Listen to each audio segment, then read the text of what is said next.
ทางสู่ถนนแห่งดวงดาวผู้นำองค์กรใกล้แค่เอื้อมผู้บัญชาการตำรวจแห่งชาติสุวัสดิ์บัญชาการจัดทำบัญชีผู้ช่วยผู้บัญชาการตำรวจแห่งชาติตามลำดับอาวุโสก็ไล่ตั้งแต่พลตำรวจโทชินภัทร สารสินเกษียณอายุราชการปี 2566 พลตำรวจโทไกรบุญสวดทรงเกษียณปี 2568 พลตำรวจโทสราวุธการพาณิชเกษียณปี 2567 พลตำรวจโทสุรเชษฐ์หักพานเกษียณปี 2574 พลตำรวจโทสมพงษ์ชิงดวงเกษียณปี 2566 ตามด้วยพลตำรวจโทธนาชูวงศ์เกษียณปี 2569 พลตำรวจโทประจวบวงศ์สุขเกษียณปี 2568 พลตำรวจโทกิติรัตน์พันเพชรเกษียณปี 2569 พลตำรวจโทพานุรัตน์หลักบุญเกษียณปี 2568 สุดท้ายพลตำรวจโทต่อศักดิ์สุขวิมลเกษียณปี 2567 เที่ยวนี้ขับเคี่ยวกันน่าดูน่าชมใครเข้าป้ายเส้นทางสู่บัลลังก์เจ้าสำนักศรีกากีไม่ไกลเกินฝันขจัดเนื้อร้ายก็เป็นส่วนที่เป็นผลงานของพลตำรวจโทสุรเชษฐ์หักพานผู้ช่วยผู้บัญชาการตำรวจแห่งชาตินำทีมกำจัดศรีกากีนอกแถวเช็คบินพันตำรวจโทพิษณุเตรียมดีรองผู้กำกับการสืบสวนสอบสวนสถานีตำรวจภูธรแม่เจดีจังหวัดเชียงรายช่วยราชการกองกำกับการสืบสวนสอบสวนตำรวจภูธรจังหวัดเชียงรายร้อยตำรวจเอกวิเชิดกิติมาร้อยตำรวจเอกประพันธ์ทรินรองสารวัตรกองกำกับการสืบสวนสอบสวนตำรวจภูธรจังหวัดเชียงรายและ10ตำรวจเอกปิยกรแก่นพลผบ.หมู่สังกัดเดียวกันส่วนติดร่างแหต้องมนทินรีดเงินล้านเปิดทางแก๊งมังกรจีนถ่ายหนังโป๊ไร้สดกลางรีสอร์ทเมืองเชียงรายเจอ2ข้อหาหนักก็เป็นเจ้าพนักงานใช้อำนาจในตำแหน่งโดยมิชอบข่มขืนใจหรือจูงใจเพื่อให้บุคคลใดมอบให้หรือมาหาให้ซึ่งทรัพย์สินหรือประโยชน์อื่นใดแก่ตนเองหรือผู้อื่นร่วมกันเป็นเจ้าพนักงานปฏิบัติหรือละเว้นการปฏิบัติหน้าที่โดยมิชอบเพื่อให้เกิดความเสียหายแก่ผู้หนึ่งผู้ใดหรือปฏิบัติหรือละเว้นการปฏิบัติหน้าที่โดยทุจริตหลักฐานแน่นหนางานนี้รอดยากส่วนการสร้างผลงานไม่หยุดหย่อนฉลามจ้อพลตำรวจตรีธีรเดชธรรมสุธีผู้บังคับการสืบสวนสอบสวนตำรวจภูธรภาค2พนึกกำลังพลตำรวจตรีพันธนะนุชนาถรองผู้บัญชาการตำรวจภูธรภาค8พลตำรวจตรีธนิตไทยวัชรามาศผู้บังคับการสืบสวนสอบสวนสำนักงานตม.นำทีมชุดปฏิบัติการ PCT เปิดยุทธการขุดรากถอนโคน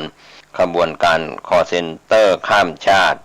ส่วนการสนธิกำลังมีพลตำรวจโทวันวีระผู้ช่วยผู้บัญชาการตำรวจกัมพูชาพลตรีจัตวาบุตรพินหัวหน้าชุดข่าวกรองอัยการจังหวัดพนมเปญบุกทลายลังแก๊งคอร์เซ็นเตอร์2แห่งในจังหวัดพระศรีหนุรวบผู้ต้องหาคนไทยได้21คนรวมเครือข่ายหลอกลวงต้มตุ๋นเหยื่อเพื่อนร่วมชาติสูญเงินทองคนแล้วคนเล่าเบื้องหลังความสำเร็จด้วยความร่วมแรงร่วมใจบ้านพี่เมืองน้องส่วนไม่นิ่งดูดายก็เป็นผลงานที่พลตำรวจตรีจรูญเกียรติปานแก้วผู้บังคับการปปป.พลันรับรู้เรื่องราวนายดาบลูกน้องเก่าต้องสูญเสียลูกสาววัยแค่14ด้วยน้ำมือขยะสังคมพลั้งพลาดตกเป็นเหยื่อคอสเพลย์อวตารหลอกถ่ายคลิปแบ็กเมย์ข่มขู่หาทางออกไม่ได้คิดสั้นผูกคอตายหนีปัญหาส่วนเรื่องของการเปิดเกมร่าจิ้งจอกโซเชียลก็มีการประสานพลตำรวจตรีวิวัฒน์คำชำนาญ ผู้บังคับการปคม.นำทีมเปิดปฏิบัติการเช็คบินลากคอนายปิยบุตรอุไรงามเดนทรชนคาลังในส่วนของพรรคย่านปทุมธานีเจอหลักฐานเพียบยังเสียงแข็งประกันตัวสู้คดีอุทาหรณ์บทเรียนพ่อแม่ผู้ปกครองต้องสอดส่องดูแลบุตรหลานผลงานไม่พ้นเงื้อมมือพลันรับคำสั่งพลตำรวจตรีณพันธ์วุฒิเลื่อมสงวนผู้บังคับการสืบสวนสนภูธรภาค 8สางปมฆ่าเจ๊หญิงในส่วนนางจิตภัทรเชิดชูพงษ์เจริญเจ้าของธุรกิจรถเช่าเมืองสุราษฎร์ธานีไม่รอช้าพันตำรวจเอกพิษณุพ่วงพร้อมรองผู้บังคับการตำรวจภูธรจังหวัดระนองปฏิบัติการในส่วนของปฏิบัติราชการผู้บก.สส.ตำรวจภูธรภาค 8นำทีมลงพื้นที่สางคดีเพียงไม่กี่วันก็โชว์ฝีไม้ลายมือตะครบทีมสังหารผู้จ้างหวานฆ่าครบถ้วนกระบวนความด้วยความร่วมมือร่วมใจดีมทีมนักสืบมือปราบพันแท้ส่วนผลงานเปื้อนมนทินพันตำรวจเอกวรสันต์แสนสุขผู้กำกับสอบสวนกลุ่มงานสอบสวนบก.สส.ปฏิบัติราชการผู้กำกับสอบสวนกลุ่มงานสอบสวนบก.น.2รักษาการผู้กำกับสน.สุทธิสารขัดตาทับแทนพันตำรวจเอกสุทธิศักดิ์พิริยพิญโยถูกส่งไปเข้าคอร์สอบรมหลักสูตรพัฒนาความรู้ด้านกฎหมายส่วนผลงานซ้อมนั่งเก้าอี้หัวหน้าโรงพักเพียงไม่ทันไรเจอยุทธการระเบียบสังคมพลตำรวจโทสำราญนวลมาแม่ทัพนครบาลบัญชาการพลตำรวจตรีสมบูรณ์เทียนขาวผู้บังคับการสปภ.ปัดกวาดขยะใต้พรมบุกจับบ่อนการพนันบาคาร่าในพื้นที่ได้นักพนัน52คนผลงานหนีไม่พ้นความรับผิดชอบ5เสือโรงพักเตรียมเนื้อเตรียมตัวรับโทษทันปล่อยอบายมุขผุดส่งสัญญาณเตือนอย่าหาฆ่าแตกแถวไม่เห็นหัวผู้เป็นนายพลตำรวจตรีอัธพลอนุสิทธิ์ผบ.ก.นครบาล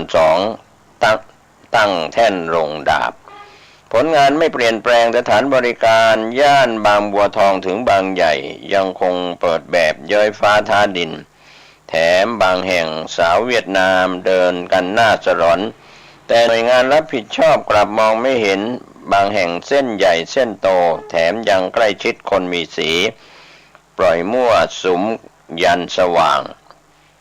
พลตำรวจโทจิรพัฒน์ภูมิจิตผู้บัญชาการตำรวจภูธรภาค 1รู้สึกอย่างไรก็เป็นส่วน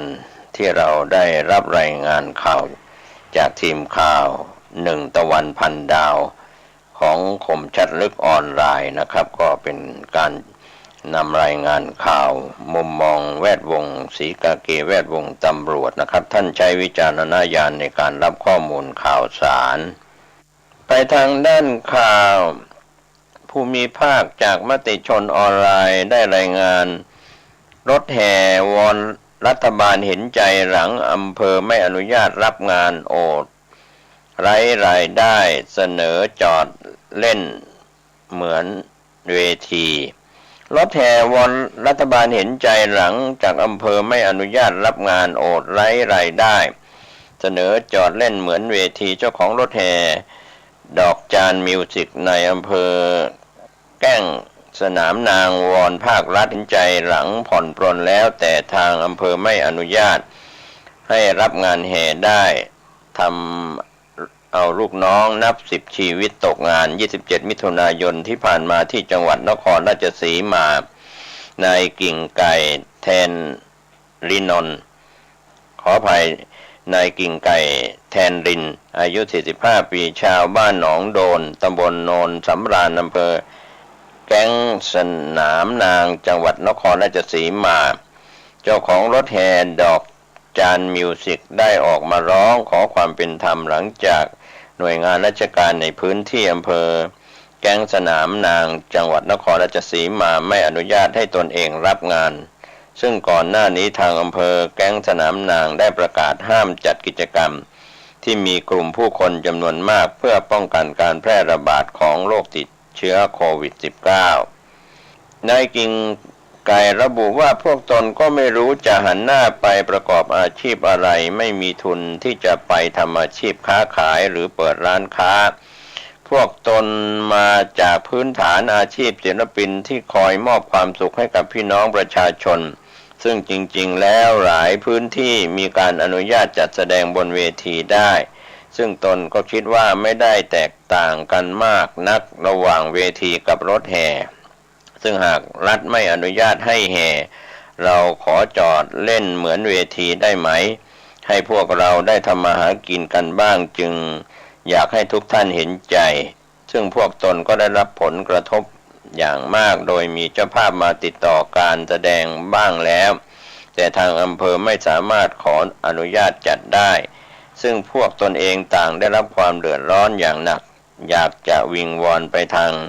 นายอำเภอแก๊งสนามนางขอความอนุเคราะห์ช่วยพิจารณากลุ่มคนแห่ในพื้นที่ด้วยนะครับก็สร้างความเดือดร้อนให้กับรถแห่ในพื้นที่ของจังหวัดนครราชสีมา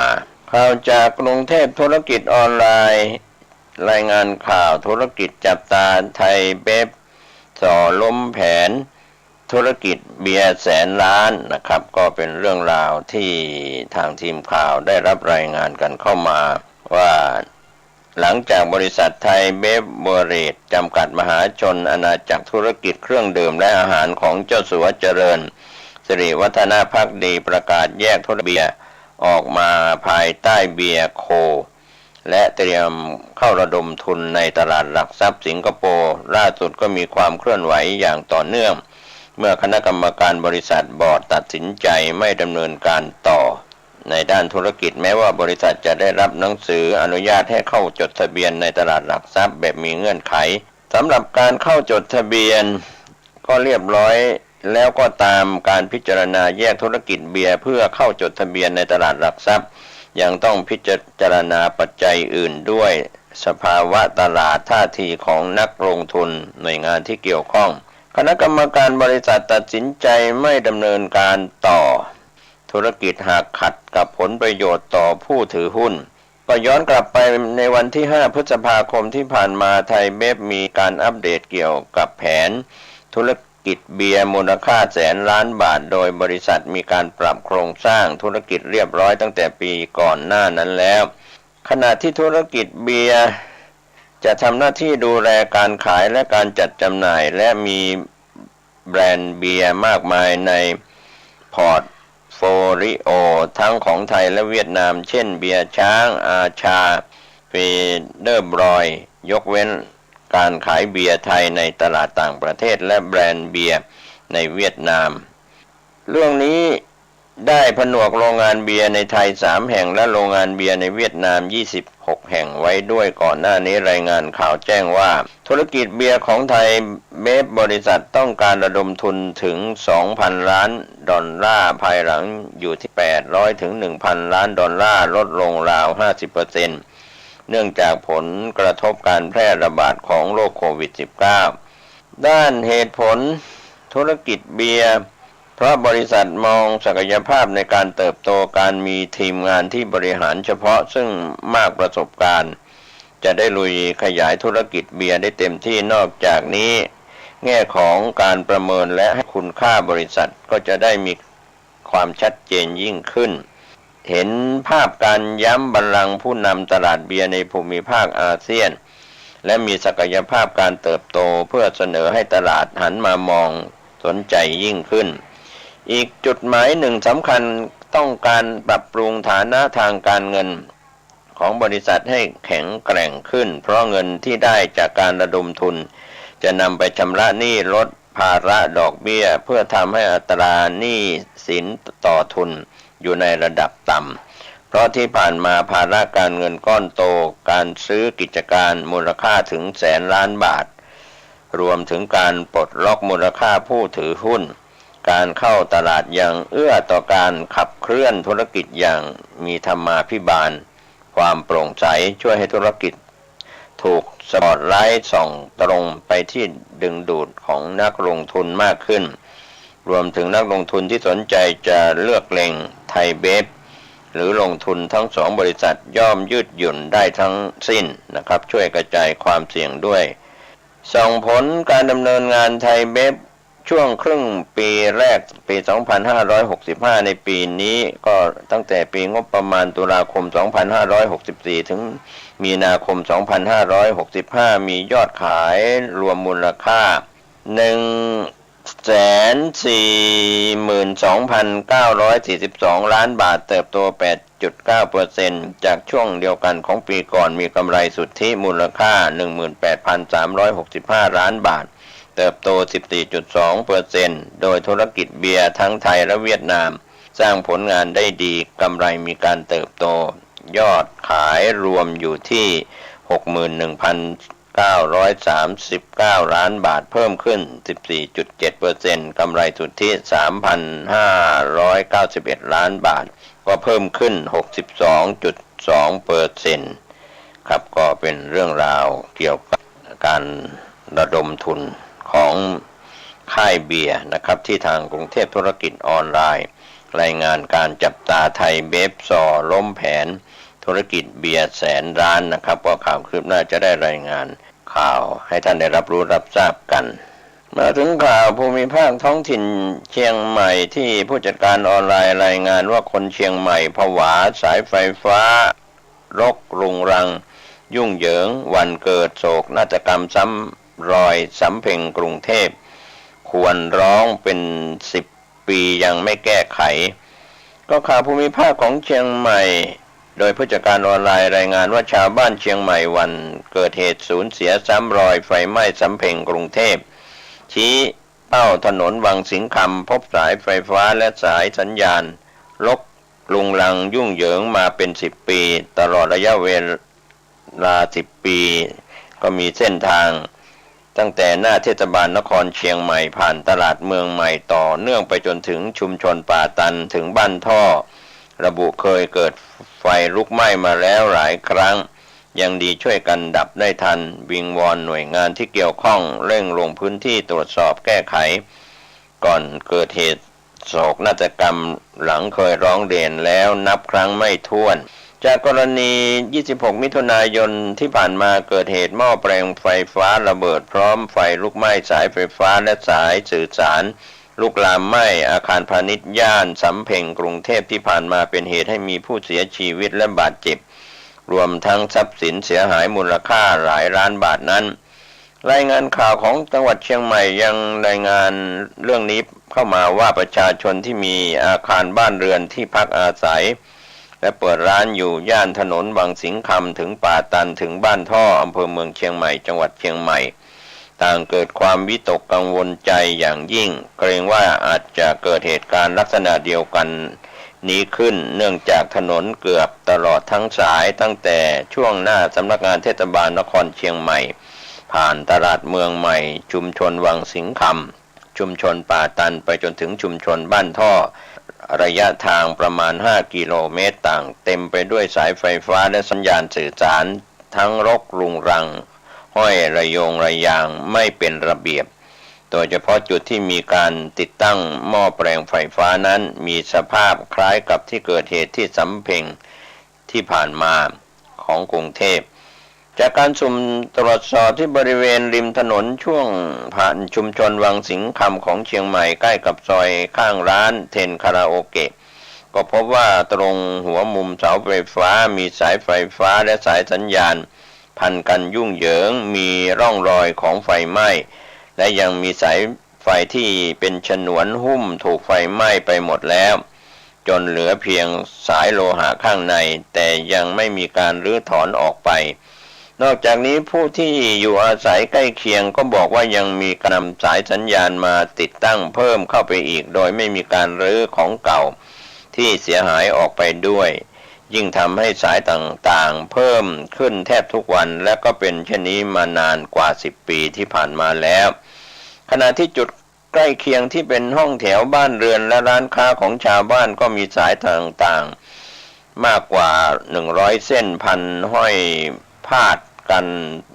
ศาสตร์ของตัวบ้านอย่างอุจจาดสายตาผู้พบเห็นเป็นอย่างยิ่งและถัดไปนั้นก็ยังพบว่ามีหม้อแปลงไฟฟ้าและสายต่างๆห้อยระโยงระยางกับหลังคาและกันศาสตร์อีกด้วยครับก็ภาพข่าวที่โดยนายสุรี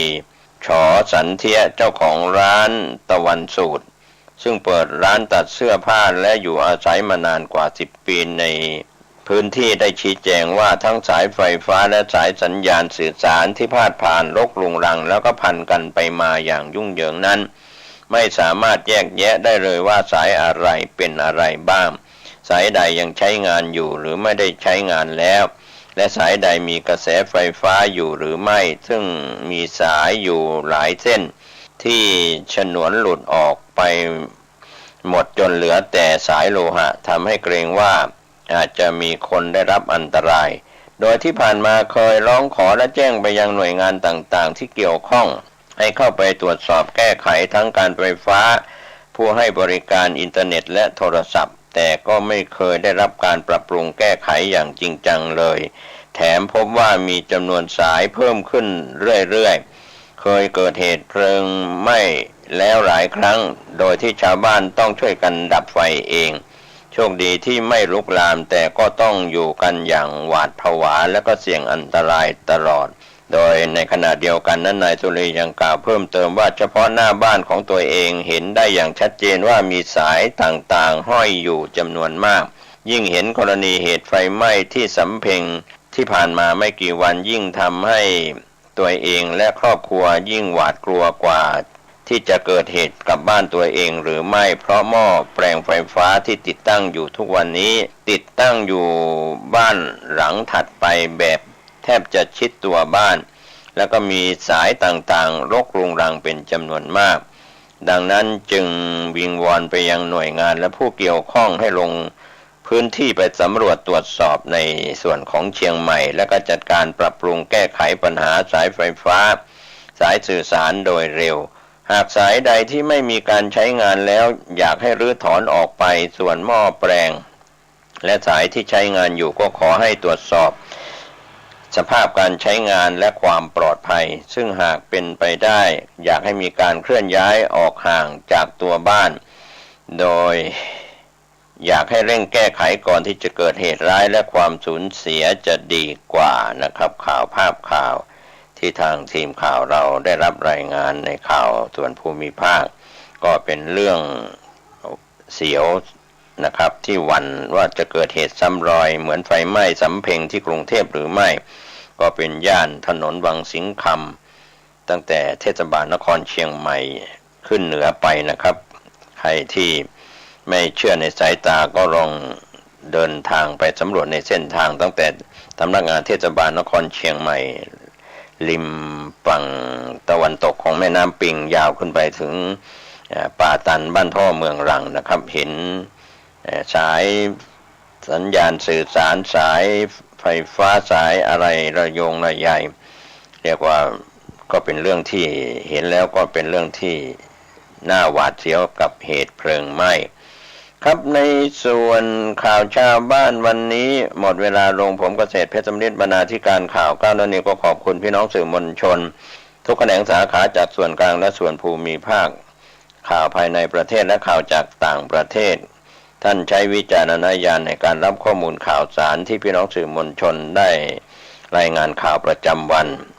ท่านที่อ่านหนังสือพิมพ์ออนไลน์คลิกเข้าไปที่ www.9hnanews.com ก็มีการนำหนังสือพิมพ์ออนไลน์ลิงก์ข่าวของพี่น้องสื่อมวลชนทุกแขนงสาขาจากส่วนกลางและ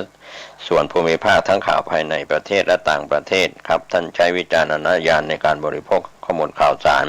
สุขใจในการรับข้อมูลข่าวสารสวัสดีครับเจริญสุขญาติโยมท่านผู้ฟังทั้งหลายทุกท่านทุกคนวันนี้รายการปกิณกะแห่งธรรมะสเปเหระอันน้อยเนน้อย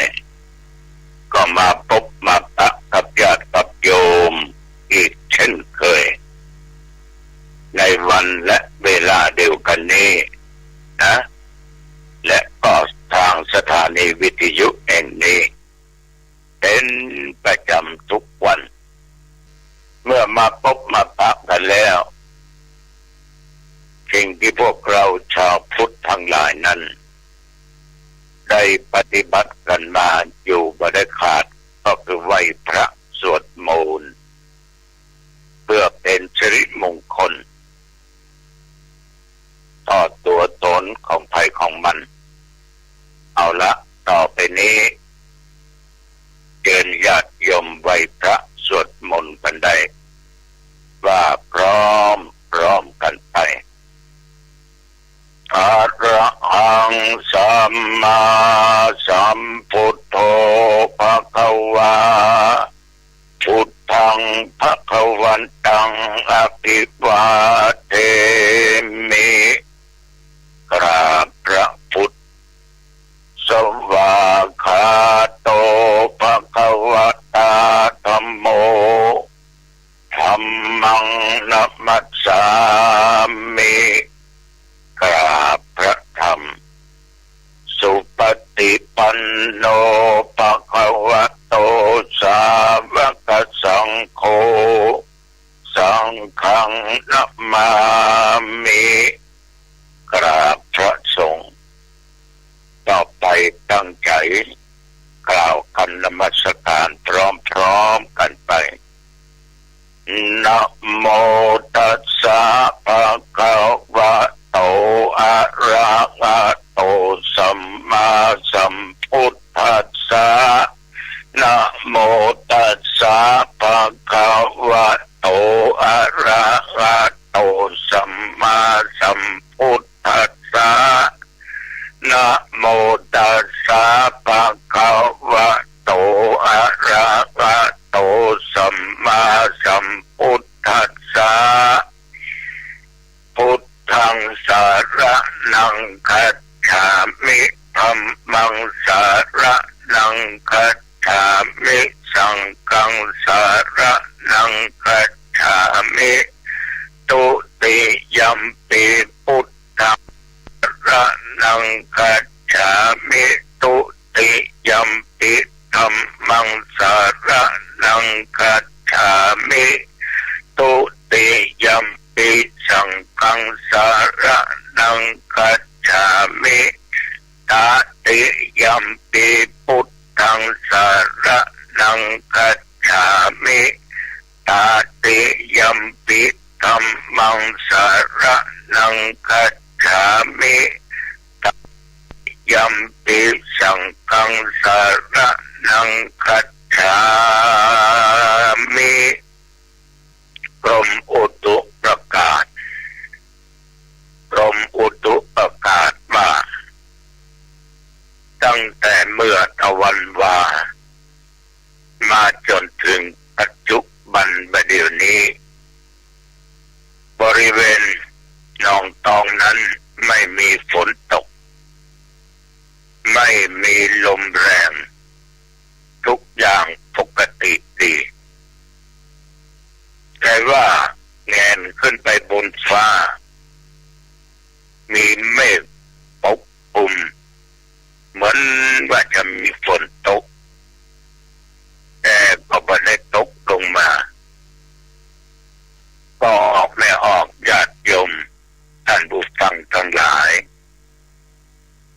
เมื่อตะวันวานี้ก็ได้มีโอกาสได้สนทนากับเจ้าหน้าที่พัฒนาชุมชนของอำเภอ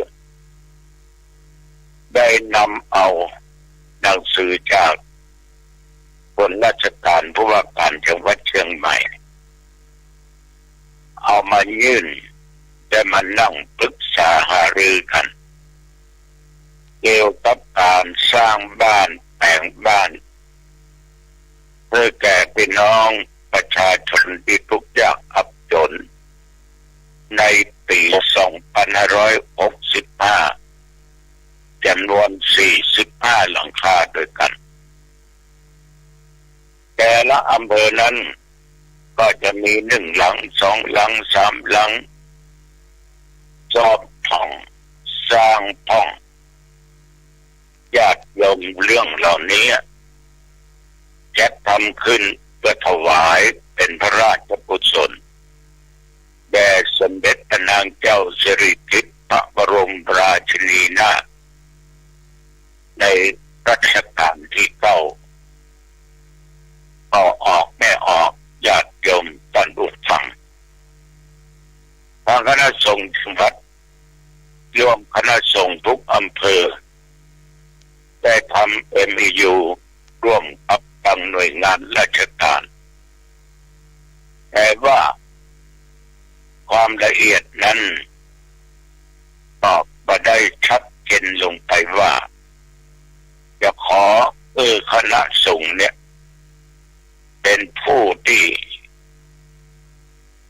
ซ่อมและสร้างบ้านจองหอเรือนให้แก่ญาติโยมที่ทุกข์ยากอับจนทางคณะสงฆ์ก็รอในส่วนราชการเพราะเวลานั้นมันก็มีแค่อีก1 เดือนเท่านั้นเองคือบ้านทุกหลังนั้นจะต้องสร้างหรือเสร็จภายในวันที่30 กรกฎาคม 2565และจะได้ถวายเป็นพระราชกุศลแด่พระพันปีหลวงที่พระองค์ท่านจะมีพระชนมายุได้90 พรรษา90 ปีแต่ว่าก็นั่งโอ้จากันหลายอย่างหลายประการเอาอย่างอี้ก็กันเอาอย่างอี้ก็เลี้ยวกันถ้าหากว่ามันเป็นไปอย่างนี้ความหมายนั้นก็คงจะขอคือคณะสงฆ์แต่ละอำเภอไปจัดสร้างจัดซ่อมบ้านสำหรับอำเภอหางดงเท่านั้นเพิ่นก็มีชื่อไว้เรียบร้อยว่าบ้านไผ่หมู่ที่หยังตำบลหยังในอำเภอหางดงเท่านี้เป็นอันว่าเอาตกลงจะช่วยกันซ่อมช่วยกันสร้างทางเจ้าหน้าที่เพิ่นก็ไปสำรวจดูแต่หลายวันมาแล้วต่อมาก็คือเจ้าคณะตำบลที่บ้านนายคนเนี้ยอยู่ในเขตตำบลของท่านพร้อมผู้ใหญ่บ้านไปสำรวจดูปรากฏว่าบ้านหลังนี้มีคนอยู่1 คนสิ่งที่จะต้องซ่อมจะต้องแต่งก็ได้แต่1 ประตู 2 หน้าต่าง 3 เปลี่ยนดินบุงหลังคาเดี๋ยวเจ้าหน้าที่มารายงานว่าประตูนั้นจำเป็นต้องเจาะอีก1 ประตูทั้งหลังบ้านเพื่อความสะดวกสบายในการไปเข้าห้องน้ำเพราะถึงวันนี้ถ้าจะไปห้องน้ำต้องออกประตูทั้งหน้าเดินโค้งไปแถมไปแจ้ของไปห้องน้ำก็จะได้ซ่อมให้ต่อไม่ออกญาติโยมสิ่งเหล่านี้ทางหน่วยงานราชการนั้นท่านจะขอพระสงฆ์โดยตรงๆก็ไม่ได้บอกได้จ้าทางคณะสงฆ์ทุกอำเภอนั้นก็ยังงงกันอยู่แต่ประเดี๋ยวนี้ก็เป็นอันว่ามอบให้คณะสงฆ์แต่ละอำเภอได้ซ่อมได้สร้างได้แต่งบ้านแต่งจองแก่ญาติโยมเด็ดเป็นทุกข์ยากลำบากก็เลยนับตั้งเจ้าหน้าที่ผู้ใหญ่บ้านหมู่นั้นเทศบาลในตำบลนั้นตลอดเจ้าอาวาสในตำบลนั้นประชุมกันในวันที่5เวลาบ่าย 2 โมงที่วัดหางดงหรือวัดบ้านดงวัดเจ้าคณะตำบล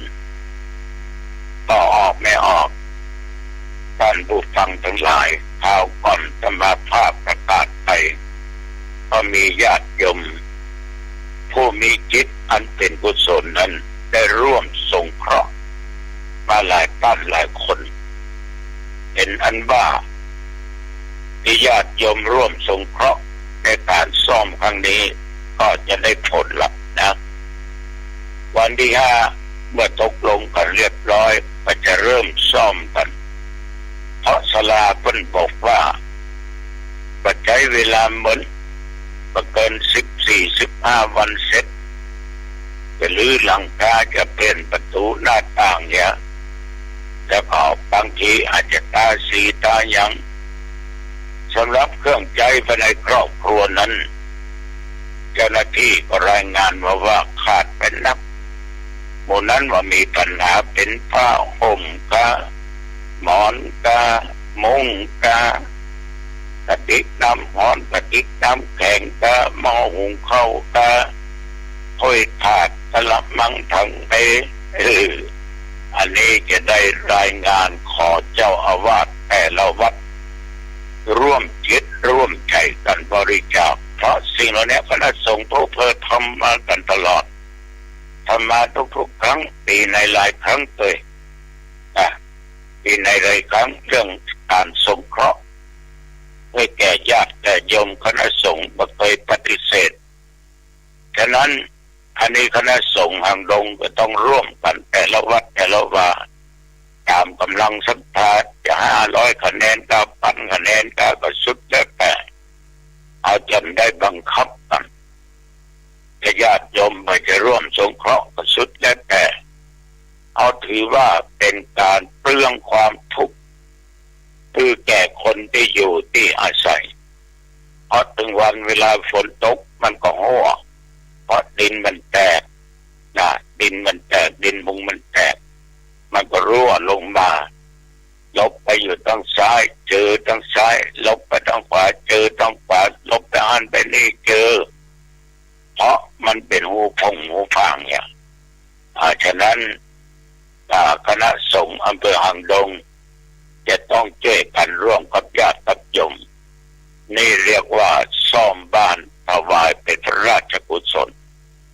ทีนี้อาตมาภาพพร้อมได้กำนันในตำบลหนองตอง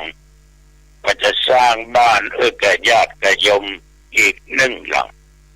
เดี๋ยวนี้ก็เริ่มสร้างไปละนะก็จะมุงละที่หมู่ที่3หนองตองนั่นเองกำนันมารายงานฟัง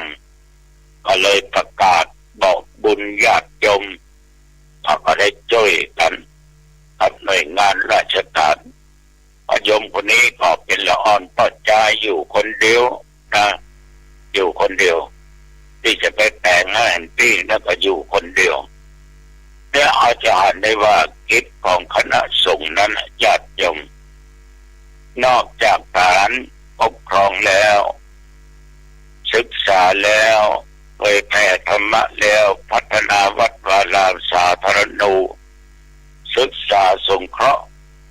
ก็ยังมีสาธารณะสงเคราะห์เป็นงานใหญ่ที่พระสงฆ์จะต้องจัดจะต้องทำแต่จริงอย่างที่กล่าวไว้ว่าบางอำเภอบางตนบางองค์สร้างมาละ5-6 หลัง7 หลัง8 หลัง9 หลัง10 หลังร่วมกับศรัทธาผู้มีอันจะกินผู้ใจบุญทั้งหลายร่วมกันพึ่งสร้างห้างแต่งบ่ว่าที่ลาบบ่ว่าที่ดอยเป็นช่วยกันยะช่วยกันทำพระสงฆ์ทำทุกอย่างมีหลายตนหลายองค์แม้แต่แหล่งน้ำชาวบ้านบ่มีน้ำใจน้ำกินบ่มีน้ำใจเกี่ยวกับพืชผลการเกษตรพระเจ้าก็หาช่องทางร่วมกับคนมีอันจะกินต้านเศรษฐีผู้ใจบุญทั้งหลายหลายที่หลายแห่งหลายอำเภอจัดทำกันมาอย่างนี้ตลอดฉะนั้นส่วนมากพระสงฆ์ทำงานในญาติโยมเรียกว่าเหมือนกับปิดทองหลังพระบ่ได้เอาหน้าบ่ได้เอาตาบ่ได้เอาชื่อเอาเสียงใดๆทั้งสิ้นทำโดยจิตใจบริสุทธิ์บ่ได้เป่าประกาศอะไรอย่างส่วนมากที่ผ่านมาญาติโยมก็บางท่านก็โหบางท่านก็บ่โหไอ้ที่บ่โหก็เป็นเรื่องเป็นราวละนะคือเจ้าเขาเนี่ยอยู่วัดอยู่ว่าอยู่สุขสบายถึงเวลาก็ได้ฉันถึงเวลาก็ไปหักตา านเนี่ยส่วนโยโกห้องอย่างงานอื่นก็บ่มีอย่างตุเจ้าเขาเน้นเอางานสาธารณสงเคราะห์นิยมทั้งหลายมันมีบ่อยครั้งน้ำท่วมกาไฟไหม้กาโรคโควิดกาญาติโยมจะหันได้ว่าตุเจ้าแต่ละวัดเนี่ยมีการตั้งลงทานขึ้นบางวัดตั้งตึงเดือนบางวัดตั้งเป็นเดือน2 เดือนบางวัดตั้งจะเป็น100 วัน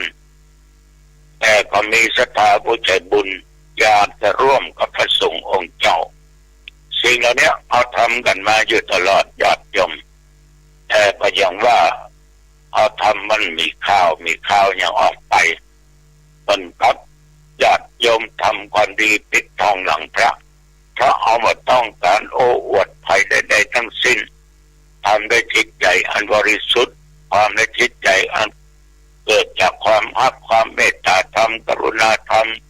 ซึ่งกันและกันการสร้างบ้านขึ้น2 หลังเนี่ยเพื่อถวายเป็นพระราชกุศลแด่องค์สมเด็จพระนางเจ้าสิริกิติ์พระบรมราชินีนาถพระพันปีหลวงที่พระองค์ท่านจะมีพระชนมายุครบ90 พรรษา90 ปีอีกประการหนึ่งก็ได้สนทนากับเจ้าหน้าที่เทศบาลตำบลหนองตองฝ่ายพลัด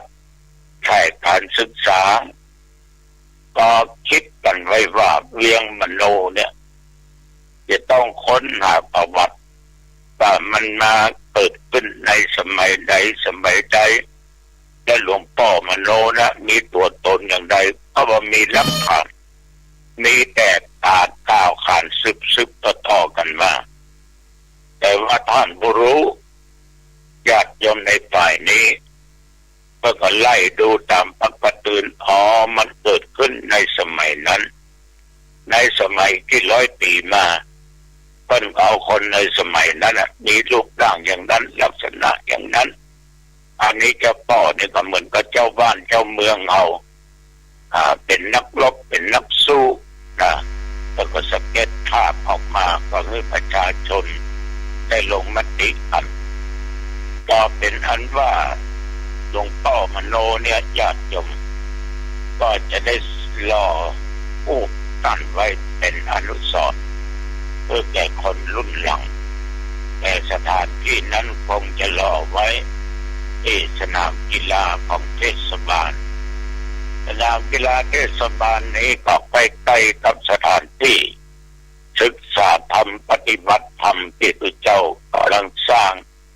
แต่ก็มาถึงนี้แล้วประเดี๋ยวนี้กำลังจะสร้างศาลาเรียกว่า11 คูณ 11 เมตรแต่ก็กว้างพอสมควรเป็น4 แจ้งเนาะต้นวนเนาะเพราะจะเอาไว้ประดิษฐานพ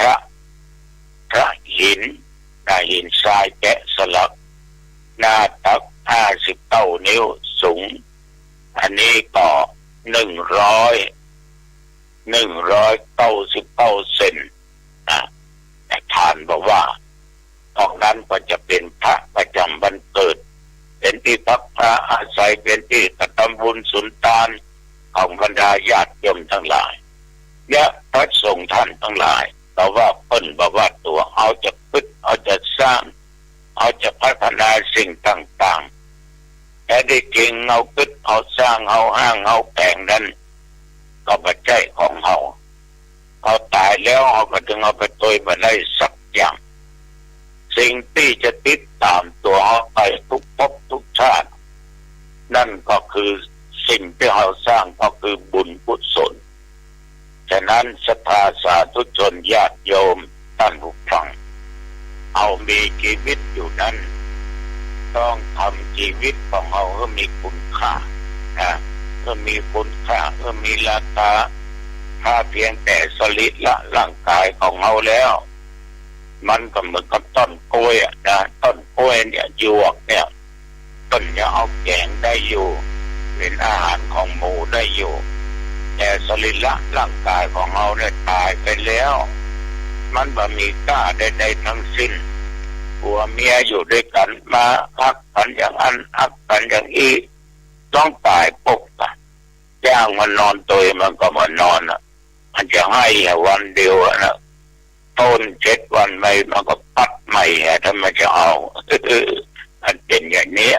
เพราะร่างกายของคนเรามันใจอย่างตึงได้ตามแบบฟังก็เผาก็เป็นเต้าเป็นทานไปคนรังเกียจและคนตายแล้วนี่ญาติโยมฉะนั้นเราจะต้องสร้างคุณค่าในชีวิตเนี่ยคือสร้างคุณงามความดีไว้อย่างที่ผ่านมาได้ไปเทศในงานข่าวดำของบ้านตาควายญาติโยมคนแก่นี้แต่ก่อนมาอยู่กับลูกเพิ่งก็เข้าวัดออกวัดกันศีลวันทำมากินมาทานใส่บาตรญาติพบไปพระสวดมนต์เจริญเมตตาภาวนาฟังเทศน์ฟังธรรมตลอดประเด็นใน90ไปก็ลาละจากโลกไปคือแล้วตัวเจ้าก็ได้มีโอกาสรับนิมนต์ก็ไปร่วมทำบุญสงเคราะห์เอาผ้าไตรไปออมเอาปัจจัยไปออมนึกถึงคุณงามความดีของตนแล้วก็เทศนาธรรมออกใจพี่น้องบรรดาควายตั้งอกตั้งใจทุลุงเทศในคืนที่แล้วโดยมีสติและสมาธิอย่างดีฉะนั้นก็ออกญาติโยมเอาทุกคนต่างมีหน้าที่ขอทำหน้าที่ของตัวให้ดีที่สุดนะเพื่อทำในสิ่งที่ดีๆอันบดีนั้นจะไปทำคือละคือเว้นมันเนี่ยเนอะนะมีปัญญามีความรู้ต้องใช้ปัญญาความรู้มันถูกต้องจะเป็นหลอกเปิ้นจะเป็นลวงเปิ้นนะมันจะเป็นบาปเป็นกรรมติดตัวเอาไปทุกภพทุกชาติเอาละวันนี้ก็อุจาไปมาอ่านว่าเป็นเวลาต่อสมควรอายุวันโนสุขังพลังพบกันใหม่ โอกาสหน้าเจริญพรคำทำนายอีสานโบราณน่าจะเป็นบ้านเกลียดค้านจะอดตายภูเขาจะย้ายแผ่นดินจะเดินพระจะมีเชื่อสมภารพญามารจะสู้ผู้ครองเมืองเสือเหลืองจะปล้นบ้านห้วยหนองคลองจะแคบแกลบจะมีราคาหมูหมาคนตายไม่ต้องเป็นไข้โรคใหม่จะมากินคนไอ้ตีนมนจะออกเขาเสาจะกินเงินมนุษย์เดินดินจะกินน้ำพญานาคคนทุกข์ยากจะแห่เข้าเมืองคนนุ่งผ้าเหลืองจะเอาเมียคนจะเกิดเหลือน้อยลงสัตว์ป่าดงพงพีจะสูญพันธุ์คนคุยกันจะชักหางขุนนางจะขอทานชาวบ้านจะออกรบศพจะเกลื่อนเมืองน่าจะเป็นบ้านหมายความว่าเกษตรกรหรือชาวนาจะไม่มีอีกต่อไปเพราะคนสมัยนี้หันไปเรียนทางด้านวิทยาการเป็นพนักงานบริษัทหรือบ้านโดยลืมไปว่าประเทศไทยเป็นประเทศเกษตรกรรมเมื่อคนไทยหันมาเป็นผู้บริโภคในขณะที่การผลิตข้าวและพืชผลทางการเกษตรลดลงพืชผลจะแพงหูฉี่ตอนนี้ยังไม่เป็นไรเพราะยังมีสัดส่วนการผลิตครึ่งต่อครึ่งแต่เมื่อแดงคนทำนาลดลงมากกว่านี้เราอาจได้เห็นข้าวถุงละ500เกลียดค้านจะอดตายหมายความว่าเมื่อสังคมมีแต่เงิน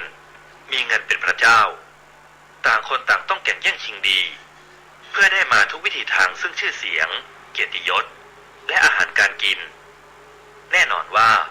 ผู้ได้โอกาสทางสังคมผู้พิกลพิการตลอดจนถึงคนเกลียดค้านทำงานอาจจะต้องอดตายสักวันเมื่อราคาข้าวแพงถึงจุดสูงสุดภูเขาจะย้ายแผ่นดินจะเดินหมายความว่าภูเขาเป็นตัวแทนแห่งความสูงสุดหมายถึงสถาบันพระมหากษัตริย์อันเป็นประมุขของชาติเมื่อคนไทยไร้ความสามัคคีสถาบันกษัตริย์ก็จะปลีกตัวออกไปวางอุเบกขาไม่ยุ่งเกี่ยวปล่อยให้ประชาชนผู้มีทิฏฐิแตกแยกทะเลาะกันเองดูได้แถวหน้าสภาพระจะไม่เชื่อสมภารพญามารจะสู้ผู้ครองเมืองหมายความว่าลูกน้องจะไม่เชื่อเจ้านายผู้ใต้บังคับบัญชาจะไม่เชื่อฝั่งหัวหน้าเมื่อมีวุฒิการศึกษาสูงต่ำทัดเทียมกันย่อมจะเกิดทิฏฐิมานะว่าตู่ก็เก่งจะไปฟังทำไม ประชาชนจะไม่เชื่อรัฐบาลนักเรียนจะไม่เชื่ออาจารย์พระจะไม่เชื่อเจ้าอาวาสความวุ่นวายจะแผ่ซ่านไปทั่วทุกหัวระแหงด้วยกำลังแห่งทิฏฐิมานะของมนุษย์เสือเหลืองจะบนบ้านห้วยหนองคลองจะแคบหมายความว่าเมื่อประชาชนในชาติทะเลาะกันชาวต่างชาติย่อมกอบโกยผลประโยชน์จากการทะเลาะกันของคนในชาติ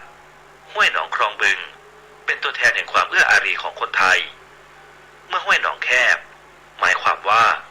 คนไทยจะไม่เอื้ออารีต่อกันเหมือนเดิมเมื่อต่างฝ่ายต่างมีทิฏฐิมานะไม่ยอมลดลาวาส่อกัน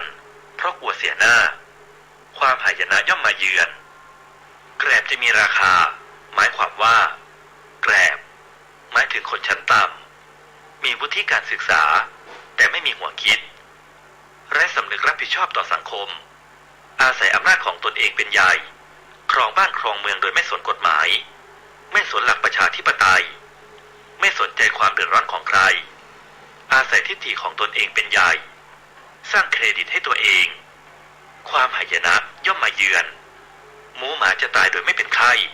โรคใหม่จะมากินคนหมายความว่าเมื่อเกิดภาวะโรคร้อนเชื้อโรคที่หลับไหลอยู่ใต้ดิน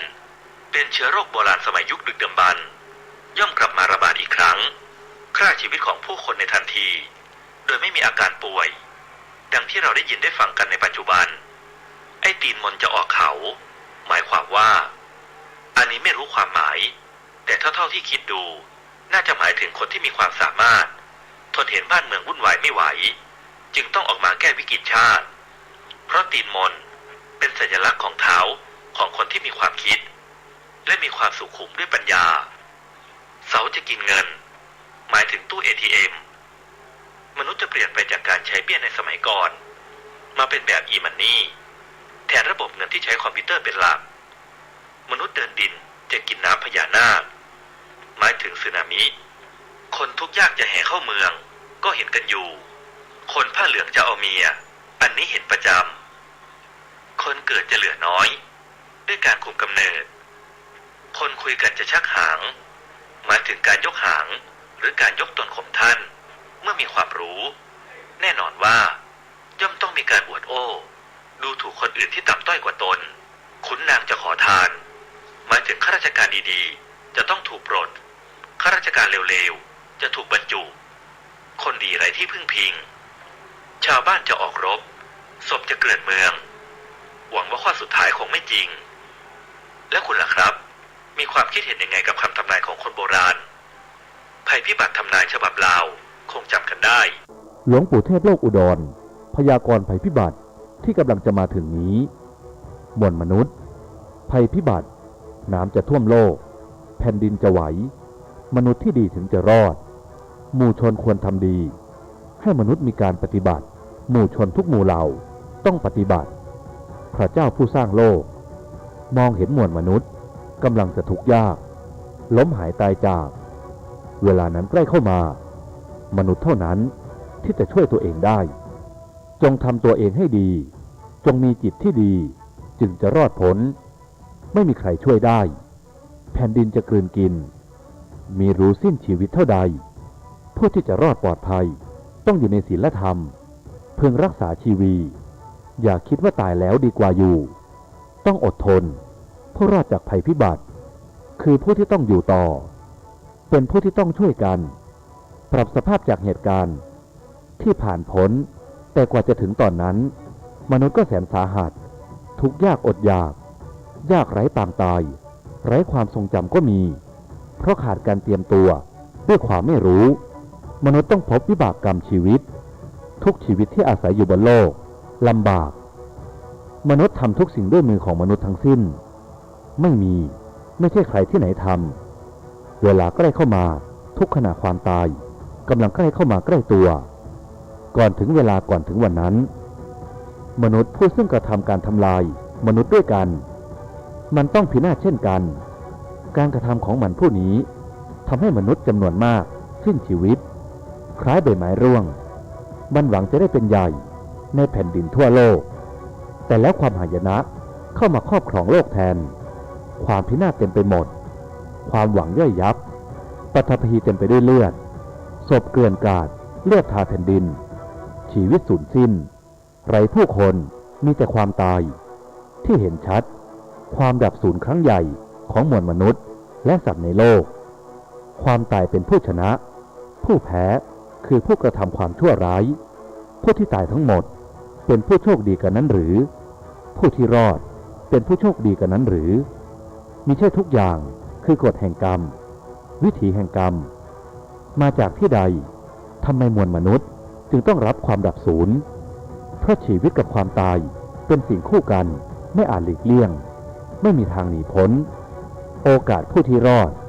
หมายถึงผู้ที่อยู่ต่อเพื่ออนาคตโลกผู้ทำลายดับสูญสิ้นโรคร้อนละอุ